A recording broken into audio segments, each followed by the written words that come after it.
क्या आपको लगता है कि ये जो कोरोना वायरस है ये एक मजाक है? अभी तक जितने भी लोगों की कोरोना वायरस से डेथ हुई है, चाहे वो मुसलमान हैं या गैर मुस्लिम हैं, चलें गैर मुस्लिमों को तो उन्होंने उनके अकायद के मुताबिक डिस्पोज ऑफ कर दिया, लेकिन मुसलमानों के लिए ये सबसे इबरत की बात है कि अब तक जितने भी मुसलमान कोरोना वायरस से मुतासर हुए और उनकी डेथ हुई तो उनका प्यारा ना उनको छू सका, ना उनको गुस्ल दे सका, प्लास्टिक के बैग में बंद करके उनको डिस्पोज ऑफ कर दिया गया। और आप बना रहे हैं कोरोना वायरस पे मीम्स बजाय इबरत पकड़ने के। अगर चाइना को देखा जाए या इटली को देखा जाए तो वहाँ ये देखा जा सकता है कि चाइना में सिर्फ 2 महीने का लॉकडाउन रहा और वहाँ 200 साल से ज़ायद फैली हुई पोल्यूशन, उसका 50% 2 महीने में क्लियर हो गया। और इटली में उसके शहर वीनस में, जहाँ से स्वान्स और उनकी डॉल्फिन वहाँ से रूठ के चले गई थी कि वहाँ पे उन्होंने इतनी गंदगी फैला दी, जब सिर्फ 2 हफ्ते का लॉकडाउन हुआ तो वो सारे वापस आ गए। इसका मतलब ये है कि नेचर आपसे नाराज़ है, और जब नेचर नाराज़ होती है तो वो आपसे बदला लेती है।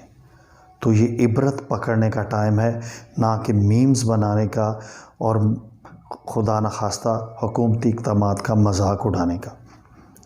इसके बाद इससे घबराने की इसलिए ज़रूरत नहीं है कि कोई भी शख्स अगर पाकिस्तान में 1 अंडा रोज़ खा सकता है और उसके साथ 1 केला खा सकता है तो उसका मदाफ़ियाती निज़ाम इतना मज़बूत हो जाता है कि उसको कोरोना से डरने की ज़रूरत नहीं है।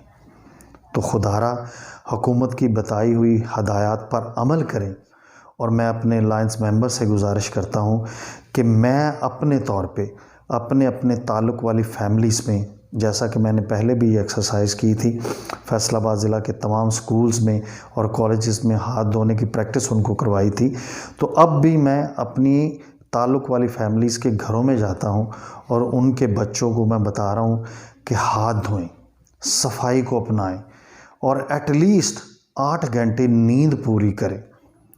और अगर आप समझते हैं कि चाइना में क्या लोग अंडा अफोर्ड नहीं कर सकते थे, दूध अफोर्ड नहीं कर सकते थे इटली में, तो उसके लिए आपसे गुजारिश ये है कि चाइना में लोग अंडा भी खाते हैं, दूध भी पीते हैं, लेकिन उनके शाम के खाने में, एक टाइम के खाने में चावल के साथ किसी हराम चीज़ का गोश्त शामिल होता है, जिसकी वजह से उनकी इम्यूनिटी डैमेज हुई है। और इटली में अगर आप समझते हैं कि इतनी हलाकतें क्यों हुई हैं, तो आपको ये जान लेना चाहिए कि इटली के जो लोग हैं उनका एक मील एटलीस्ट पिज़्ज़ा पर मुश्तमिल होता है। और पिज़्ज़ा में आपको जान लेना चाहिए कि जो चीज़ इस्तेमाल होती है वो सिर्फ़ और सिर्फ लीगल काऊ मिल्क से नहीं बनती, बल्कि उसमें बहुत सारी इलीगल चीज़ें भी डाली जाती हैं, जिसकी वजह से आपकी इम्यूनिटी डैमेज होती है। तो अगर आप इन आफात से बचना चाहते हैं, इन परेशानियों से बचना चाहते हैं, तो नंबर 1, 8 घंटे ज़रूर सोएं। बाहर से बर्गर और फास्ट फूड लेना बंद कर दें। सब्जियों और फ्रूट का इस्तेमाल करें। हर किस्म का आटा इसमें बेनिफिशियल है।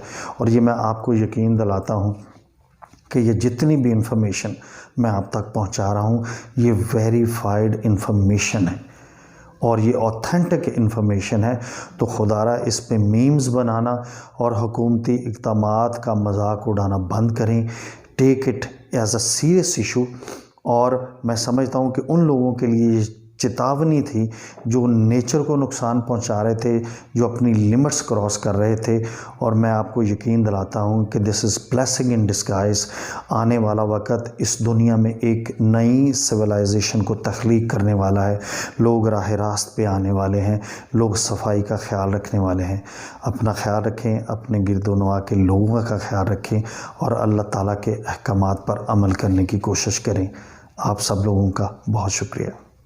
ये वीडियो अगर आप फेसबुक पर देख रहे हैं तो हमारे पेज को लाइक कर लें, फॉलो कर लें, और अगर आप यूट्यूब पर ये वीडियो देख रहे हैं तो हमारे चैनल को सब्सक्राइब करना मत भूलें।